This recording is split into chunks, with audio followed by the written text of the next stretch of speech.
देश भर में मोदी सरकार की तरफ से लाए जा रहे 3 विधेयकों की पिछले 24 घंटों के अंदर सबसे ज्यादा चर्चा हुई। केंद्र सरकार संसद में 3 विधेयक लाने जा रही है। इन विधेयकों में केंद्र शासित संशोधन विधेयक और संविधान का 130वां संशोधन विधेयक बेहद खास माना जा रहा है। इस विधेयक की मदद से पीएम से लेकर प्रदेशों के सीएम और किसी भी मंत्री का आपराधिक आरोपों की वजह से पद से हटने का अधिकार होगा। सरकार जो 3 नए विधेयक ला रही है उनके नाम क्या है? केंद्र शासित प्रदेश सरकार संशोधन विधेयक 2025, संविधान 130वां संशोधन विधेयक 2025, जम्मू कश्मीर पुनर्गठन संशोधन विधेयक 2025। विपक्ष इस बिल का विरोध कर रहा है। उसका कहना है कि इस बिल से केंद्र एजेंसियों के और ज्यादा दुरुपयोग और राज्यों की सरकारों को अस्थिर करने का रास्ता खुल जाएगा। हमारे देश में एसआई से लेकर इंस्पेक्टर से लेकर एसीपी बोलिए, डीवाईएसपी बोलिए, डीसीपी बोलिए, एडिशनल सीपी, सीपी, डीजीपी तक कौन बनाता है इनको? रूलिंग पार्टी बनाती है। आईटी के ऑफिसर कौन बनाता है? ईडी के, सीबीआई को रूलिंग पार्टी बनाती है। आप बताइए फिर कहां इंडिपेंडेंस रहेगा इन लोगों का? आप कैबिनेट के 6-7 लोगों को केस लगाइए, 30 दिन डालिए अंदर जेल में, गवर्नमेंट गिर गई उनकी। तो ये असल मकसद वो है, ये अनकॉन्स्टिट्यूशनल। अच्छा, उस बिल में ये भी है कि प्राइम मिनिस्टर को कौन अरेस्ट करेगा? प्राइम मिनिस्टर को बताइए।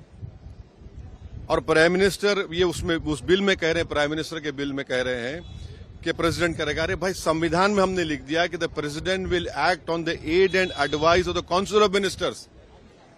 ये उसका कॉन्ट्रडिक्शन। दूसरा, गवर्नर को आप इख्तियार दे रहे हैं, गवर्नर आप अपॉइंट करते हैं।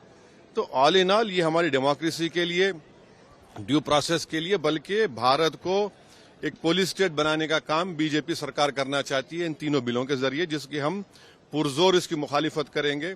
Tomorrow you can put any kind of case on a chief minister and put him in jail for 30, have him arrested for 30 days without even him being convicted, and then he ceases to be chief minister.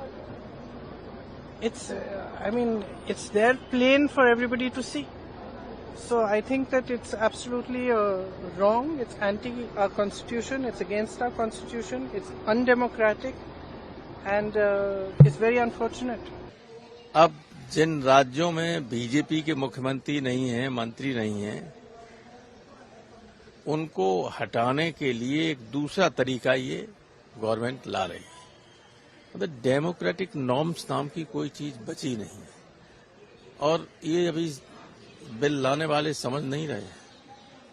जिस दिन जाएंगे दोबारा कभी लौट के नहीं आएंगे। इनके इन कर्मों का इनके लोग भी खुद विरोध करने लगे हैं।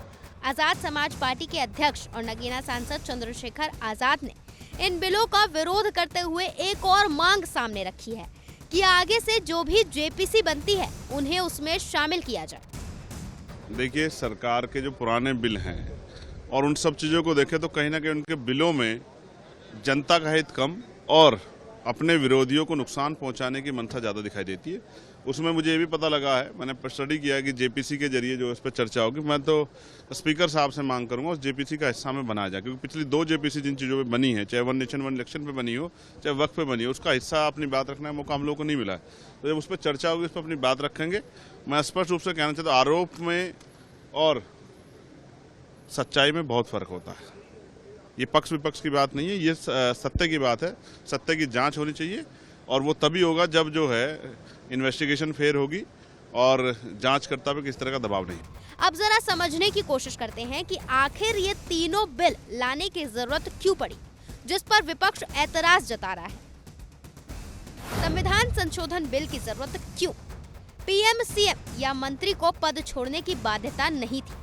गंभीर आरोप में सजा होने के बावजूद पद पर रह सकते थे। अब नए बिल में 30 दिन भी जेल में रहने पर कुर्सी चली जाएगी। पीएम आरोपी सीएम मंत्री को हटाने की सिफारिश कर सकते हैं। पीएम अगर सिफारिश ना भी करे तो भी कुर्सी छोड़नी ही पड़ेगी। अब जरा ये भी जान लीजिए कि इस नए बिल जो आगे जाके कानून बन जाएगा, उसके दायरे में कौन कौन आएंगे? प्रधानमंत्री, मुख्यमंत्री, केंद्रीय मंत्री, राज्यों के मंत्री।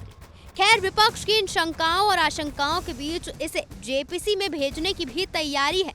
देखना ये होगा कि आगे विपक्ष क्या रुख अपनाता है।